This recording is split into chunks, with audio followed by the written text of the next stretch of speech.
ஒரு மன்னராட்சியில் அப்பா இருப்பார், அப்பாவுக்கு பிறகு பிள்ளை இருப்பார், பிள்ளைக்கு பிறகு பேரன் இருப்பார், பிறகு கொள்ளு பேரன். அது வந்து இயல்பாக மன்னராட்சியில் இருக்கிறது தானே.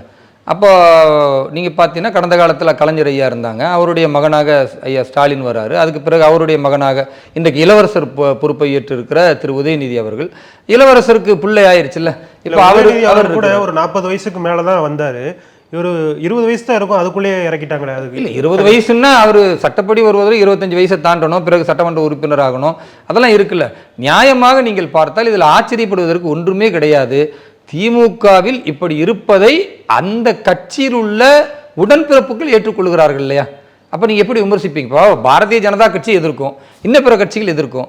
அந்த மக்கள் ஏற்றுக்கொள்வதனால தானே அதை இதை மன்னராட்சியாக நாங்கள் ஏற்றுக்கொள்கிறோம். இவருக்கு பிறகு இவர் தான், எங்களுக்கு தகுதி கிடையாது, நாங்கள் முதல்வராக தகுதி கிடையாது, நாங்கள் திமுகவுடைய தலைவர் ஆவதற்கு தகுதி கிடையாது என்பதை அந்த கட்சியில் ஆண்டாண்டு காலமாக இருக்கிற மாவட்ட செயலாளர்களோ அல்லது ஒன்றிய செயலாளர்களோ அல்லது அந்த கட்சியின் மூத்த நிர்வாகிகளோ அவர்களே எதிர்க்கல. அடிமை சாசனத்தை எழுதி கொடுத்திருக்கிறார்கள்னா இதில் நாம் எதிர்த்து பேசுவதற்கு ஒன்றுமே இல்லை. ஏன்னா பாஜகவிட்ட கேட்டிங்கன்னா அங்கே குடும்ப ஆட்சி வேணானுவோம். ஒவ்வொரு தனி மனிதனுக்கும் ஒரு உரிமை இருக்கிறது. ஒவ்வொரு மனிதனும் இந்த நாட்டின் உயர் பதவியை வந்து பிடிக்க வேண்டும்.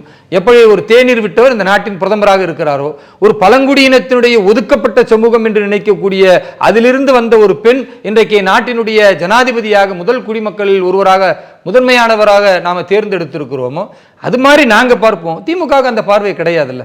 அதனால் இன்ப நிதி இல்லை, இன்ப நிதிக்கு பதில் பின்னால் யாராவது ஒரு துன்ப நிதி வந்தால் கூட அவருக்கும் ஏதாவது ஒரு பொறுப்பு கொடுப்பாங்க, ஊப்பி கைத்தட்டி விசாரிப்பாங்க, வாழ்த்து தெரிவிப்பாங்க.